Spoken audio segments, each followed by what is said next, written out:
Bienvenidos a Un Café con CEMEM, el videopodcast del Centro de Mediación Empresarial de Madrid, un espacio donde la mediación es la protagonista. Queremos que disfrutes de estas historias y reflexiones sobre cómo la mediación puede convertir las disputas y los desencuentros en acuerdos y en soluciones. Prepárate un café y acompáñanos en este viaje hacia una forma más humana y eficaz de resolver nuestras controversias. Bienvenidos a Un Café con CEMEM. Hoy tengo la suerte de contar con Ofelia de Lorenzo y Juana Barca. Ofelia de Lorenzo es abogada, socia directora de Lorenzo Abogados y presidenta de la Asociación de Derecho Sanitario. Por su parte, Juana Barca es abogado, también es médico, presidente de HM Hospitales y presidente y fundador de Promede. Bienvenidos, muchísimas gracias por estar hoy aquí con nosotros. Gracias a ti por invitarnos. Muchas gracias. Me encantaría que pudierais contarnos cómo os adentrasteis, ¿no?, en el mundo de la mediación. Juan, si quieres empezamos contigo, porque además me parece muy interesante, leyendo sobre tu perfil, que no solo eres abogado, ¿no?, sino también esa faceta de médico. No sé cuál vino antes. Soy médico. Soy médico por vocación, abogado por utilidad. Lo Vale. siento, pero soy médico y mi trabajo es el día a día de mis pacientes y todo lo que puedo hacer mi aportación al derecho sanitario como abogado es más un hobby, ¿no? Lo que pasa es que creo que es un sector que cuando empezamos hace 20 y tantos años con Promede, que hoy es la primera empresa de este país en elaboración de informes periciales de responsabilidad profesional y de valoración de daño corporal, pues estaba todo por hacer y era un sector pequeñito, de nicho, pero muy bonito, ¿no? Y bueno, la realidad es que cuando yo inicié Promede en el año 2002, el motivo fue que un ginecólogo que trabajaba en mis hospitales se murió el día que le anunciaron que le dio una querella, que le interpusieron una querella, le dio un infarto al pobre. Y eso junto con otras cosas dije, es que esto no tiene sentido. Aquí lo interesante, lo adecuado es que hubiera, sobre todo en cuestiones relacionadas con el derecho sanitario, que hubiera la posibilidad de intentar llegar a acuerdos antes de judicializar las cosas, porque esto no son como los conflictos civiles puros y duros de dinero, ¿no? Aquí muchos se sustentan en una falta de información, en una falta de conocimiento, en una desconsideración hacia los pacientes, y luego todo lo que tiene que ver con la judicialización de los asuntos sanitarios, de los conflictos sanitarios, lleva a dos cosas directamente que perjudican al sector, ¿no? Una es la medicina defensiva, que es una consecuencia inmediata, con lo que conlleva de sobrecostes para el sistema, porque el médico en un momento determinado, antes de que someterse a la posibilidad de que le puedan denunciar, hace más pruebas y luego, por otra parte, pues a veces los médicos o el sistema o simplemente las circunstancias del individuo pues hacen que sufra un daño que no tiene por qué sufrirlo y ves casos que están durante muchos años sin poder llegar a recibir a que se les compense de alguna forma ese daño, ¿no? Y por eso pues puse en marcha profesionales de la medicina y el derecho, y en el camino pues conocí al padre de Ofelia, que es Ricardo de Lorenzo, que es el gran maestro del derecho sanitario de este país y el que fundó la Asociación Española de Derecho Sanitario y que ha estado de presidente y sigue de presidente honorífico ahora, o emérito, no sé cómo es, durante de toda la vida.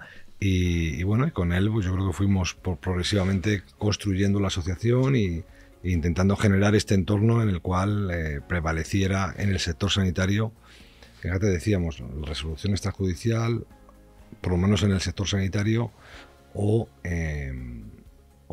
incluso la posibilidad de que pudiera haber juzgados independientes específicos, porque es una cosa muy específica, Sí. ¿no? Mucha especialidad requiere, ¿no? Y luego en medio, hace unos años, eso ya se lo dejo a Ofelia que lo cuente, pues generamos una plataforma. Generamos una plataforma que se llama Plataforma de Resolución Extrajudicial de Conflictos, redes, para intentar generar ese entorno, hacer pedagogía. Te dejo. Me gustaría ahora, luego, si queréis, volvemos a esa parte de tener un poco los timings, ¿no? De cómo una persona, entiendo que tienes muchísima vocación médica, que estudia medicina. Ahora me gustaría que volviéramos un poco a profundizar, Juan, sobre qué es lo que te lleva, ¿no?, después de haber estudiado medicina, a querer estudiar derecho. Siempre he comentado que hay unas cosas básicas, ¿no?, que son pues los fundamentos de la medicina, los primeros auxilios, una base muy potente de temas de finanzas y una base de derecho, ¿no?, que todos deberíamos saber y que incluso nos deberían enseñar en el colegio. Pero claro, de ahí hacer una carrera, ¿no?, o un médico ya, y además, si he entendido correctamente antes, esto lo hiciste cuando estabas preparándote la especialidad, o sea que... Cuando estaba haciendo la especialidad. Sí. Sí, porque yo siempre he tenido mucha empatía por los pacientes, porque me lo transmitió mi padre desde que era pequeñito. Para mí los pacientes eran siempre lo más importante. Lo que pasa es que, bueno, mi padre es cirujano, yo siempre quería ser cirujano, y cuando estaba haciendo la especialidad, cuando estaba estudiando el MIR, me dijo que en realidad, que le había estado ayudando toda la carrera. Me dijo, no te das cuenta que eres el último en llegar al quirófano y el primero en irte, a lo mejor no te gusta tanto la cirugía. Entonces en ese momento me dijo, ¿por qué no estudias medicina de familia? ¿Por qué no haces medicina de familia? Aprendes medicina. Y en el entretanto me dijo, haz derecho, porque yo era un buen estudiante, vamos, porque en ese momento había muchos problemas con la responsabilidad profesional, no había apenas posibilidades de hacer seguros. Y bueno, y a raíz de ahí, pues le hice caso y hice la especialidad de medicina de familia, estudié derecho, y ahí me di cuenta que no tengo mucha paciencia para casi nada y tampoco para los pacientes. Pero bueno, entonces me dedico a la gestión, y a la gestión para poner medios a otros profesionales para que puedan atender a los pacientes lo mejor que se pueda. Y mientras tanto, bueno, pues desarrollé este Promede con esta finalidad. Y bueno, porque también era un proyecto mío, yo no dejo de ser hijo de mi padre, no el hijo del dueño. Y también quería hacer algo por mí mismo y monté Promede. Porque tú habías nacido en una familia de médicos, sí, dedicados a... Los dos son médicos, mi padre es cirujano, mi madre es analista. En el año 90 montan el primer hospital, yo me incorporo en el 98. Pero bueno, también quería... O sea, he montado más cosas luego, o sea que tengo mentalidad de empresario. Sí. Y Ofelia, me encantaría saber, en tu caso, ¿tú vienes de familia de abogados? Yo vengo de familia de abogados. ¿Tuviste claro que querías dedicarte a esto desde pequeña? Es que el derecho sanitario siempre ha estado muy presente en mi casa. O sea, tengo la grandísima suerte de seguir trabajando con mi padre, que es referente en el sector sanitario, pero esto también, mi abuelo era especialista en derecho sanitario, o sea, y a mí me apasiona. O sea, la fusión de derecho, ciencia y humanidad me encanta. Y yo, con el tema de la resolución extrajudicial, pues fíjate, dentro del derecho sanitario, mi expertise siempre ha sido litigación en materia de responsabilidad profesional sanitaria. Y para mí era como muy evidente que cuando te pierdes a alguien, el dolor de la pérdida de alguien o un daño de salud, lo normal es que la gente pleitee, o sea, que exija una explicación. Lo que nos encontramos es que la explicación siempre llegaba muy tarde, o ya cuando estamos en sede judicial o en la audiencia previa o al contestar a la demanda. Y al final la experiencia, o sea, de la mano de Juan, es que en cuanto afrontas el problema, en cuanto informas, en cuanto pides disculpas por el conflicto asistencial, y pedir disculpas no significa siempre indemnizar, o sea, el conflicto se enfría, la gente lo entiende. O sea, si es que al final se trata de gestionar desde el inicio. O sea, yo creo que al final la resolución extrajudicial es eso, es gestionar desde el inicio y gestionarlo bien, con humanidad. Y entonces, ¿cómo decidisteis en ese momento, ¿no?, abrir este espacio realmente para provocar una alternativa, ¿no?, a la resolución judicial y abrir esos espacios? ¿Fue en el hospital? Empezamos con dos proyectos. Sé que hay, ¿no?, me habéis estado contando antes que lo habéis trabajado desde el ámbito privado y desde el ámbito público. Me gustaría que pudierais explicarnos. Bueno, en el ámbito privado o sea, el ideólogo es Juan, y Juan lo puso en marcha en el grupo HM Hospitales. O sea, nosotros en el 2012 cambiamos nuestro modelo de aseguramiento, el año 2012, o sea, hace 13 años, por un modelo en el cual nosotros contratábamos el seguro, pero teníamos libertad, autonomía dentro del hospital para gestionar siniestros por debajo de un dinero, ¿no? Y nosotros tenemos una manera muy peculiar de hacer la dirección hospitalaria. Yo no tengo gerentes en los hospitales. Para mí la máxima autoridad tiene que ser un director médico, porque estamos muy en la cama del paciente, ¿no? Entonces, o sea, hacemos la labor principal del director médico, sin haber gerentes, es saber qué le pasa a los pacientes, ¿no? Porque un paciente se puede complicar por muchas cosas, ¿no? Y entonces, pues en ese momento que empezamos a autogestionar de alguna forma nuestros siniestros, porque teníamos libertad para gestionar tanto los informes periciales como el despacho de abogados, incluso, como te digo, de poder llegar a indemnizar hasta un determinado dinero. Pues lo que hicimos fue, cada vez que teníamos un problema o atisbábamos que íbamos a tener un problema, nos sentábamos con el paciente. O sea, hacíamos un adelanto y lo primero que le decíamos al paciente es: mire, siento su experiencia.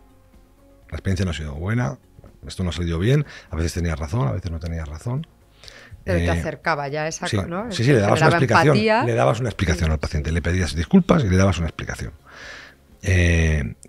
Y la verdad es que conseguimos reducir la siniestralidad, pero una auténtica barbaridad. Es decir, yo no sé si en los informes de 3 años después, con el triple de actividad, teníamos el mismo número de siniestros judicializados que 10 años antes, ¿no? Porque casi todos lo resolvíamos, ¿no? Como yo te digo, yo siempre he estado... Yo tengo, o sea, el otro día lo enseñé, yo tengo hechos un par de casos de resolución extrajudicial con el Colegio de Médicos de Madrid en el año 2003, porque siempre he creído en esto. Para mí, este era el objetivo, este era el propósito al final de hacer Promede, ¿no? El promover este tipo de acuerdos. Y a raíz de esa experiencia, pues hemos intentado, en la medida de lo posible, sabiendo que funcionaba, pues ponerlo en marcha en otras administraciones donde ya había habido había habido algún intento aparte, por ejemplo en Murcia, pero nunca habían salido bien. Porque de alguna manera tenías que, claro, al final el que paga es el seguro, entonces tenías que conseguir que el seguro entrara en esta dinámica, claro, y entendiera los beneficios. Pero lo conseguimos en Madrid. Extrapolamos el modelo, Ofelia, al Servicio Madrileño de Salud, o sea, con la nueva ley suspendíamos el procedimiento y de la mano de seguro hacíamos un poco lo que hacíamos la sanidad privada. Una mesa en la que presidía la administración, había un experto que era un asesor externo en derecho sanitario, un experto en pericia médica, y lo que hacíamos era eso, es que es muy simple: disculpas por el conflicto asistencial y dábamos voz al reclamante. Y te podía contar todo, desde que la comida estaba fría, a que había habido un error en la medicación, a todo lo que hubiera. Entonces tú dabas una explicación que al final es la información, porque tiene siempre razón, pero no siempre el error es indemnizable. Lo que sí que había que explicar es que todo esto tenía un fin, que era mejorar protocolos. O sea, de los errores se tiene que aprender y se tiene que hacer un protocolo para, en la medida de lo posible, no volver a caer en ese error. O sea, al final el reclamante entendía que tenía un fin, era un procedimiento totalmente gratuito, voluntario, totalmente voluntario. Si no estaban de acuerdo se podían levantar. Y después lo que hacíamos, que es lo que nos dio la clave que esto funciona, es que hacíamos al final una encuesta de satisfacción. Directamente al terminar. Al terminar. Y sobre 5 obteníamos unas puntuaciones 4,98, y te estoy hablando de 100 y pico casos, ¿eh? Que compartíais con los seguros. Es que claro, que compartíamos con los seguros. Bueno, y aparte yo creo que hubo el grado de satisfacción era grandísimo. ¿Qué porcentaje de casos llegamos a un acuerdo? O sea, pero, se solucionaron. El paciente firmaba un papel diciendo que renunciaba. ¿no? Pues mira, está publicados porque son datos públicos en la memoria del SERMAS. No sé, llegamos a un 40, un 40 y pico % de casos resueltos, pero resolver no significa indemnizar. Resolver es que también desistían de la reclamación, claro, que entendían, ¿de acuerdo?, que al final el ser humano es falible y había errores graves pero sin daño, que no eran indemnizables. El entender. ¿Y eso al final lo habéis podido replicar en otras comunidades? ¿O estáis trabajando en Estamos eso? trabajando en ello. Para eso creamos hace 5 años Plataforma Redes. Eso, contarnos sobre esta plataforma, que es muy interesante. Plataforma Redes, pues Plataforma Redes lo creamos hace 5 años sobre la base de los 2 modelos de nuestra experiencia en la sanidad privada y en la sanidad pública. Y ¿Cuál es el objetivo? El objetivo es fomentar la resolución, humanizar el conflicto en el sector sanitario. O sea, fomentar que se resuelvan los conflictos extrajudicialmente. Y sabemos que esto en el sector sanitario se necesita un expertise, conocer el sector, o sea, la norma sanitaria, expertos en derecho sanitario y peritos médicos. Entonces, Plataforma Redes aúna a todos los sanitarios, peritos expertos, que van desde odontólogos, veterinarios, médicos, a expertos en derecho sanitario que conocen la normativa sanitaria. O sea, Plataforma Redes surge con la intención, al final, en general, de sembrar. Sabemos que nosotros siempre hemos sabido, y ahora ha venido la ley esta de eficiencias, pero nos viene fenomenal. Ahora vamos a entrar allá. Nos viene fenomenal, pero yo siempre hemos estado convencidos de que esto al final iba a acabar pasando. en el sector sanitario, o por lo menos de qué era lo correcto. Y si algo lo correcto, en todo cambio drástico lleva una resistencia importante, y aparte aquí la resistencia es más importante todavía, porque por una parte tenemos el problema de que hay una parte que depende de la administración pública, por otra parte el que pagas es la aseguradora, o sea que hay muchos... Tenéis muchos interlocutores muy diferentes, con diferentes intereses, además, que ese es el reto, por eso me parece... Sí, pero bueno, pero nosotros entendemos, y en base sobre todo a la experiencia del SERMAS, en donde estuvimos 1 año y medio, donde, pues como te he dicho, Ofelia, casi el 50% de los casos, o sea, 1 de cada 2 se resolvieron, desistieron, pues entendemos que eso es una cosa que había que seguir implantando. Y entonces, bueno, pues contratamos a una persona, contratamos a una directiva específicamente, que estuvo 2 años trabajándose en las comunidades autónomas, vendiendo el producto, pero bueno, pero no cuajó en ningún sitio. Sí. Lo intentamos en todos los sitios, pero ya sabemos que a veces estas cosas pasan, ¿no? Sí, sí, sí. ¿Y habéis trabajado también, o conocéis si otros hospitales han conseguido también tener esos ratios de resolución alternativa de conflictos? Los resultados actualmente, la experiencia que nosotros tenemos, no, yo creo que no lo tienen otros operadores, ni jurídicos ni periciales. Lo que sí que es verdad es que como el modelo funciona y los datos son públicos, se están intentando replicar en otros grupos hospitalarios. Y luego lo que también es verdad es que, o sea, al final la aseguradora tiende a... O sea, a que pagas la aseguradora. Entonces, yo creo que hemos pasado un cambio, ¿no? O sea, que se ha cambiado la tendencia a intentar judicializar todo, parte de la aseguradora, intentar demorarlo, a intentar ellas... gestionarlo. Resolverlo. Pero lo resuelven ellas mismas de una manera interna. Pero claro, ahí son juez y parte, ¿no? Sí, entonces nosotros lo que abogamos es por el tercero, ¿no? Que independiente. Que debe de ser un tercero, ¿no? Hombre, las aseguradoras les interesa porque si no les entra lo del artículo 20, que les infla las indemnizaciones hasta el infinito. ¿Y cómo veis que puede afectar la nueva ley de eficiencia procesal en este sentido? ¿Cuál es vuestra lectura sobre esta ley? Yo creo que es una lectura buenísima. Yo creo que es una ley, o sea, que evidentemente hay que aplicarla y hay cosas que son mejorables, pero es una ley que ofrece infinidad de oportunidades a la resolución extrajudicial de conflictos. Y yo creo que es beneficiosa. O sea, fíjate, una de lo que pretendemos también, o sea, con la resolución extrajudicial de conflictos, es reforzar la relación médico-paciente. Yo creo que es bueno para los pacientes, es bueno para los sanitarios, es bueno para las aseguradoras. Quien tiene más reticencia a esta ley somos los propios abogados, los operadores jurídicos. O sea, no queremos, o sea, ceder el pleito. Y ahí es donde entramos y es nuestra responsabilidad trabajar en el cambio. Y si se sabe, o sea, tú lo sabes mejor que nadie, o sea, tienen que tener unos honorarios dignos, hay que ir trabajando para el cambio cultural a favor de la resolución extrajudicial. Y también desde el ángulo del empresario, ¿no? Porque hay reticencia por parte del abogado, pero hay reticencia también por parte del empresario, que muchas veces tiende a pensar, si hago esto, estoy mostrando debilidad. Yo creo que en el sector sanitario a lo mejor el sector sanitario es diferente, pero en otros sectores lo que te sueles encontrar, como tampoco a lo mejor hay tanto conocimiento sobre esto, es una cierta reticencia de a ver si demuestro, ¿no? Mostrando este lado, ¿no? Cojo una posición más débil que la que tengo. Entonces ahí un poco el ejemplo de lo que estáis contando realmente es buenísimo para demostrar que no eres más fuerte ni más débil, ¿no? Por ceder esa posición, bueno, que al revés te puede redundar súper positivamente. Ahora es al revés, al ser obligatorio te interesa adelantarte, ¿no? Porque tú así eliges el método, ¿no? Sí. Pero sobre todo buscar el para qué, porque esto al final sirve para la seguridad del paciente, para identificar el error, para hacer protocolos para evitar los errores y para mejorar el servicio, transparencia absoluta. Y también no nos olvidemos de que España tiene un problema, como muchas más cosas, que es el problema de la lentitud de la justicia, ¿no? Sí. En el fondo lo que se está haciendo es, se está privatizando de alguna forma la resolución extrajudicial para que no se le quitan, para ahorrarle recursos al Estado, ¿no? Sí. Y que se centre en los casos realmente que tienen que judicializarse, que habrá algunos, pero realmente que seamos capaces, ¿no?, de resolver los casos de otra forma. ¿Y cuál sería vuestro sueño, Ofelia, vuestro siguiente reto?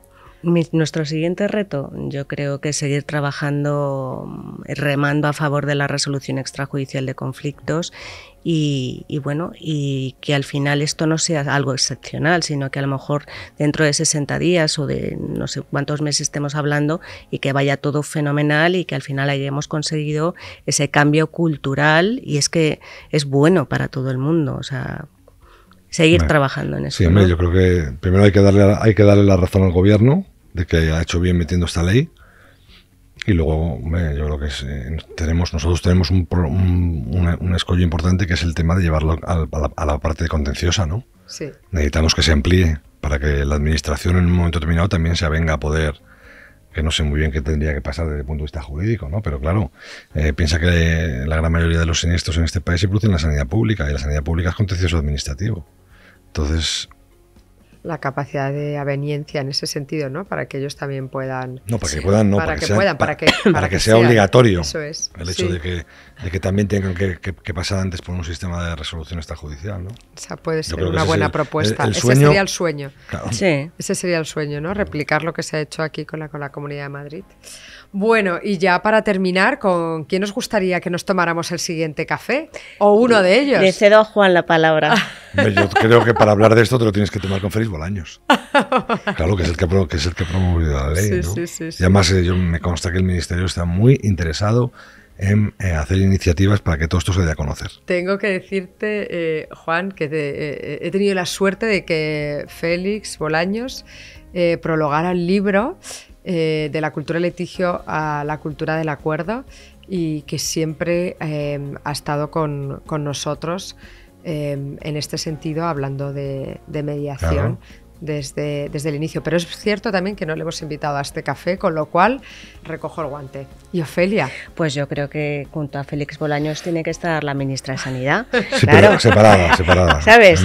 Tiene que ser su pareja de baile y hacerla ver que esta ley se tiene que aplicar también en el sector público, si queremos perseguir nuestro sueño. Ahí tienen una cosa entre los dos pendientes, que son conscientes, que es el baremo de daño sanitario. Vale. Eso es esencial. Pues a lo mejor nos podemos tomar un café los 5. Claro. Ya lo solucionamos. Porque uno de los grandes problemas que hay es que se nos aplica el baremo de tráfico, es un baremo que está muy cargado hacia los siniestros graves, y así, pues obviamente, cada vez hay más dificultades. Y vamos reivindicándolo desde la Asociación Española de Derecho Sanitario muchísimos años. Es que al final eso facilitaría todavía más. Mucho más el acuerdo. O sea, ya no entraríamos a discutir una pérdida de oportunidad en el juzgado, sino que al final facilitaría muchísimo más los acuerdos. Los tráficos ya tienen una cultura de llegar a acuerdos previo al juicio. Claro, además porque eso está hecho ad hoc. Pues vamos a ver si conseguimos, ¿no?, que se implemente este cambio. Muchísimas gracias a los dos por habernos acompañado hoy, por compartir toda vuestra experiencia, y ojalá surjan, ¿no?, pues muchas más mediaciones en el ámbito público y en el ámbito privado dentro del sector sanitario. Gracias de verdad. Muchísimas gracias. Gracias.